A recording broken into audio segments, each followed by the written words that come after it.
Well, I'm finally going to do a tour on this bike. I can't believe it's been about 3 years since I've done a bike tour. And on the last one, I had my old mountain bike, converted mountain bike, and I was riding with about total weight, me, the bike, and all the gear was about 255 pounds. And it was overwhelming, really, for me. I used to be able to handle that, but I'm almost 68 and it's getting tough. So I converted this road bike here that I've had since 2012. Put bikepacking gear on it, and it's a carbon frame bike, and so dropped the weight by about 40 pounds. So if you've seen my other video, I took it over to the coast maybe about 6 or 8 months ago, I can't remember now, and rode it about 200 miles while I was over there over 4 days, and it worked really well. So now it's time to do the real thing. So I'm going to head up to Washington, northern Washington, on Amtrak, and then I'm going to ride down the Pacific Coast bicycle route mostly. I'll do a modification of that here and there, down to southern Oregon, Brookings, Oregon, which is the southernmost city along the coast in Oregon. So let's go.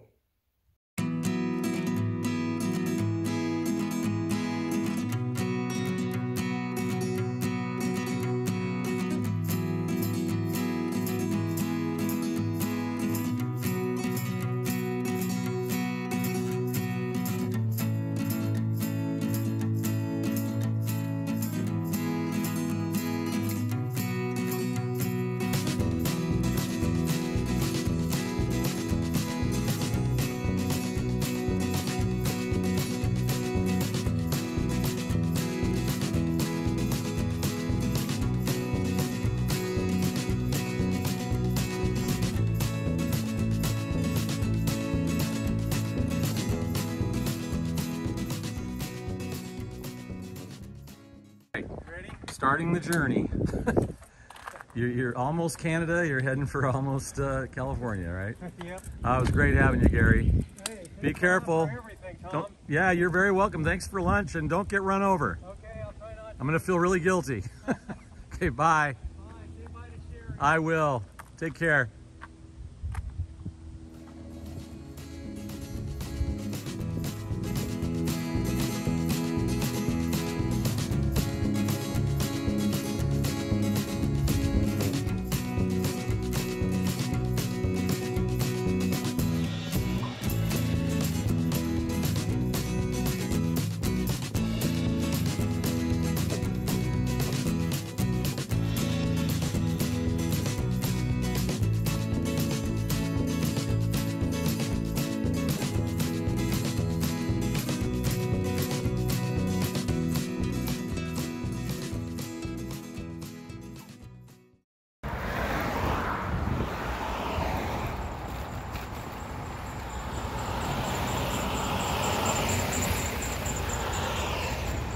Heck of a traffic backup here. I don't have any idea what it's about, but maybe a wreck up there or something.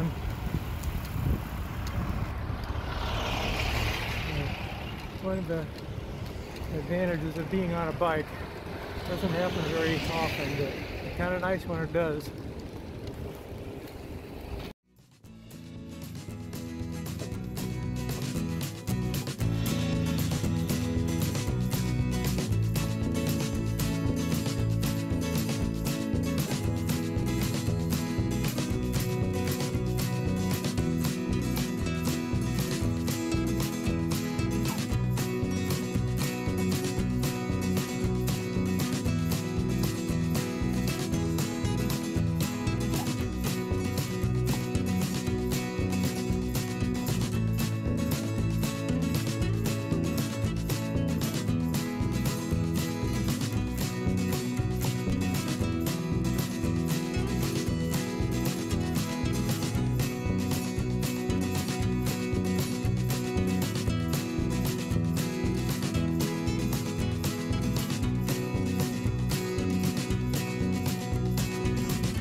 So, tour's been going great so far. This setup with the bike is great, no problem at all. Should have done it a long time ago. The route is good. I've altered the Pacific Coast route that Adventure Cycling uses in south of Shelton, Washington. The Adventure Cycling route goes down south to cross the Columbia River and then come west over to Astoria, but I'm going the old route, or I don't really know what their old route was, but I know that it ended up over on the west side of Washington, the southwest, and then it would cross that big long bridge into Astoria. And that's the way I'm going to go, because it's something like 65 miles shorter, and it looks to be a perfectly good route. I think they probably changed that route because of the bridge. A lot of people were complaining about the bridge, and I know that some people have been hit on that bridge because it's very narrow, and a lot of times you get a really strong west wind coming across there that could blow people right out into traffic, you know, the people who are southbound. So, but I'm going to take a cab. I'm just going to call a cab in Astoria and have them throw my bike in and go across that way.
So I'm in the town of Seaside now. I've gone 15 miles since Astoria. It's overcast, but the temperature's great. It's probably about, I don't know, high 60s. And the riding's been great so far. There's great bike lanes all along here. And I've got that really nice Oregon coast tailwind that it's known for in the summer. That happens frequently here, but it's not guaranteed. When I've ridden this before, I've gotten that tailwind about half the time, but I'm hoping this time I'll get it more often than that, because it's really nice. I just sail along here, so as you can see, there's pretty consistent traffic, and that's the way it is here in the summer. It'll probably get heavier as I go down further south, but so far it's great to be back in Oregon. I'm just really enjoying this ride today. This is what I mean about this Highway 101 here. Look at these bike lanes. They've been nice like this. This is especially wide, but ever since the bridge coming out of Astoria, they've been really nice and smooth like this. And some of it's a little narrower than this, but still it's plenty wide enough. I know there are sections later on further south in Oregon where they disappear for a little while, but for most of the way there are nice bike lanes here on 101 all the way down the coast. So it's really pretty enjoyable. See the traffic coming up behind me. It's not terrible, but it's pretty consistent. It'll be like this all the way to Brookings, unless you're riding really early in the morning or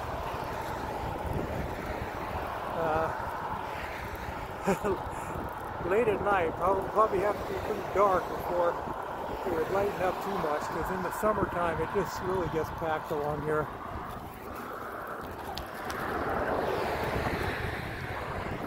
RV parks all along.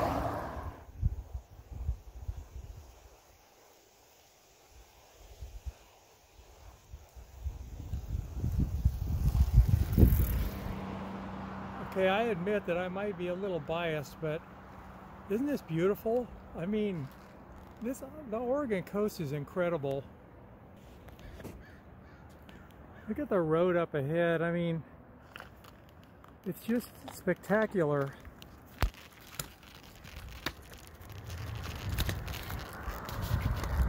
And there's all these hills and curves, and I just met two of the nicest guys. I pulled over at a little rest stop area where I had stopped years ago on my other bike, and I was trying to get a picture of myself on the same spot, and these two guys came up and offered to take a picture with me.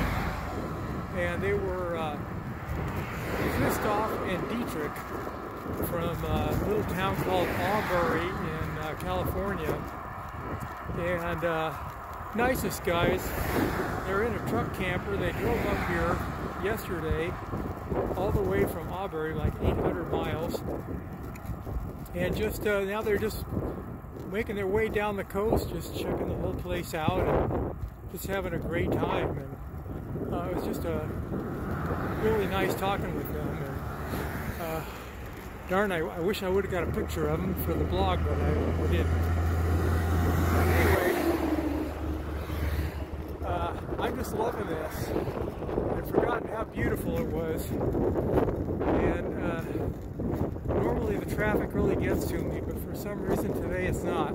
Oh, I see what's coming up here. This is a tunnel, and there's two of these along here, and it's a little hair-raising. I'm going to stop here.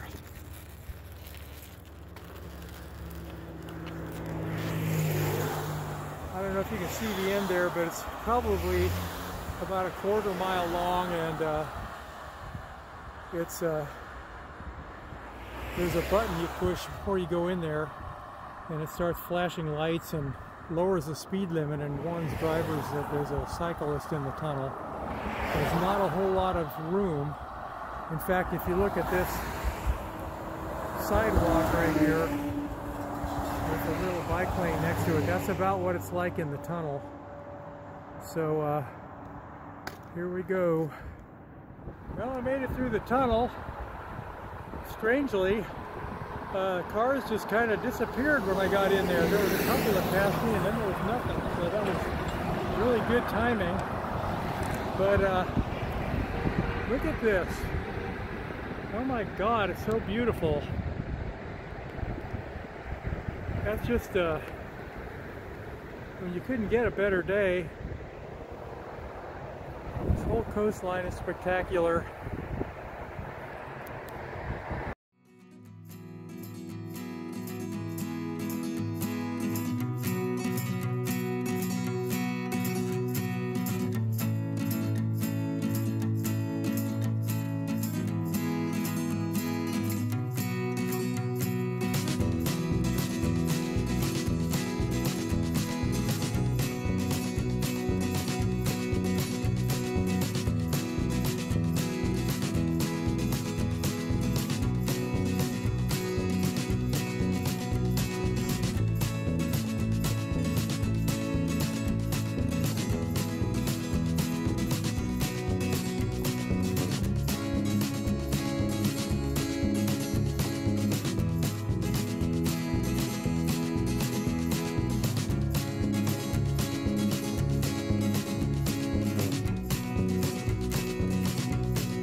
So I'm back home again, and this tour really went well. I was pleasantly surprised by how all this bikepacking gear worked, with a couple of exceptions, which I'll talk about in a minute. But really, it was really an enjoyable ride, and I don't like the traffic any more than I used to down there, and I have a tendency to kind of forget how bad it can be. But you know, it's just kind of inevitable that if you're going to ride that part of the country in the summer, that you're going to run into that traffic.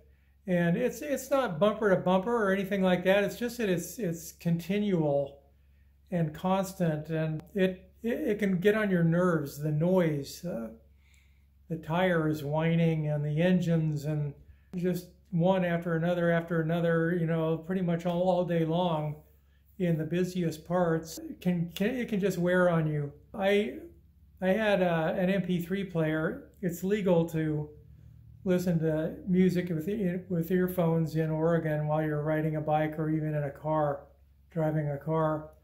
And I did that a lot of the time, but even when I wasn't listening to music, I'd have those earbuds plugged in just to block out some of the traffic noise. You were never at a point where you didn't hear a car coming, because they're just that loud. So I don't consider it to be dangerous at all. But overall, the trip was pretty enjoyable, and I got lucky on the weather and really just had a great time. So can't beat that. So the seat bag, I had a problem. It has these straps that hook onto the seat rails here, and then the front of it straps around the seat post. And that works out pretty well, but as I rode, it would start getting lower and lower and lower. And a couple of times there when I hit some bumps, I didn't really realize it, but the seat pack was hitting the wheel. And it itself wasn't actually hitting the wheel, because I had a couple of things held to the top with bungee cords. And it was the bungee cord that kept hitting the wheel. And I just happened to pull over and look at it at one point. I just stopped for a break, and I happened to look down there, and I saw that bungee cord was almost worn through. And in fact, I just grabbed it with my hand, and it broke right there. So I was just lucky that I looked at it right then, because one of the things I had strapped on there was my riding jacket, which was pretty expensive. And I would have hated to have lost that. You know, that's not good. I did have the thing overloaded a little bit. Of course, I didn't really know what the weight limit was on it until after I had gotten home. They don't really advertise that. And I just happened to see an REI representative mention it in a comment somewhere, that it has a maximum weight of 12 pounds. And I had 20 pounds of gear in there. So it was overloaded, but, you know, really, I mean, I needed that stuff. So I think in the future, I'm just going to put some kind of a lightweight bracket that comes up from the dropouts here, and will come up over the top so that bag can rest on it. And something super lightweight that won't weigh it down or anything. So that's one modification I'm going to make. And then the other thing is the handlebar bag. It's got two straps holding it on, and they're kind of close together, and they come on over the handlebars right about here. Well, it's too narrow because it allows the bag to tilt back and forth, and it always seemed to tilt off in this direction, and that also hung down too low, and that dry bag was hitting the front wheel every once in a while, and it actually wore a hole in the dry bag. So that's another thing that I'm going to have to work on. I'll rig up some kind of a brace or something for it to hold it up, keep it straight, and keep it off the wheel. So these are kind of minor things. You know, I shouldn't have to, but I can fix that. And I suppose I'm partially at fault for having too much weight in that seat pack. But like I said, I didn't see anything that said what the weight limit was. But, you know, overall, it was a good trip, and those little things were kind of minor, and I can remedy that. But I'll tell you, it was great having this big cassette on here, this 42 tooth cassette, because I mean, on some of those hills, I mean, they were steep, and I don't know if I would have been able to get up them without it, especially Seven Devils. They're just south of Coos Bay in Oregon. Man, that's a steep area right in there, and it was tough going even in that lowest gear. So, you know, for you young guys out there, you know, it's got all kinds of energy and power, you know, maybe you don't need it. But for an old dude like me, you know, that climbing gear really came in handy. Anyway, that's it. Hope you enjoyed the video, and thanks for watching.